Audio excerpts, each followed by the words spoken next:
Welcome back, Star Wars fans. My name is Dave, and this is the Foul Scoundrel Reviews.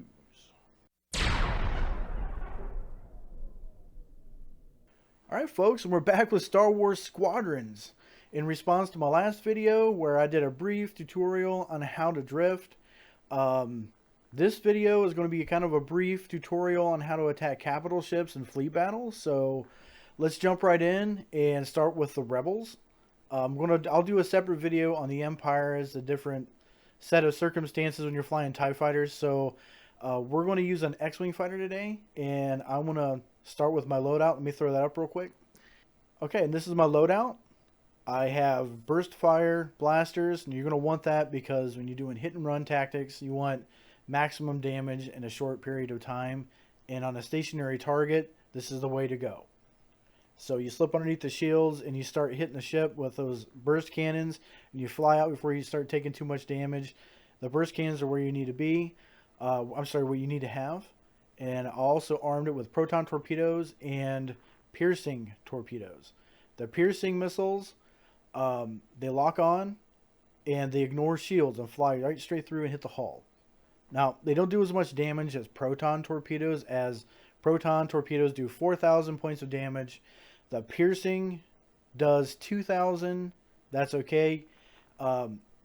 You'll see in a minute here, really, it doesn't matter once it starts hitting the hull and damaging the subsystems on a capital ship. You knock out the shields really quick, and then the proton torpedoes start tearing up the hull. All right. Also, we have a standard engine. We have conversion shield. I highly recommend a conversion shield because once your shields run out, you use your power management and regen your shields. Another way to do it is using this conversion shield where you can swap out ammo if you have any left for shields, and you get almost an impenetrable barrier. And if you're running for cover or heading back to a frigate to get healed, this is the shield you need to have, especially against anything larger than a fighter.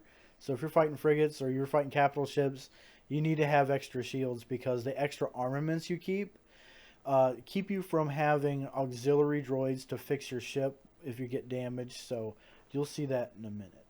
What you'll want to do is kind of skirt the outside of the map a little bit, put power into your engines, and fly fast. The capital ships have a decent range on them. They're going to lock on as fast as they can with their weapons and try to take you out.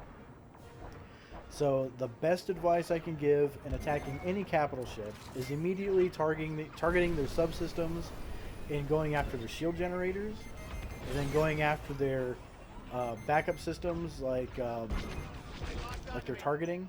Yeah, you want to go after targeting, and then after that, the ship falls. Your team comes in, wipes out the ship.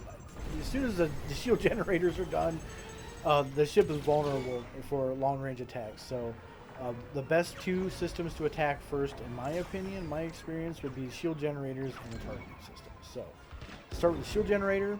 You want to fly in, get your lock on your missiles, fire your missiles. You want to drift in underneath them shields, hit them with your blasters really quick, and then fly out. Don't worry about being fancy. As you can see, I'm running into the ship as I'm coming in, doing as much damage to myself as the ship. But as long as I'm using the power management system to my advantage, I can keep my shields going, I keep my speed up, and I keep my blasters going.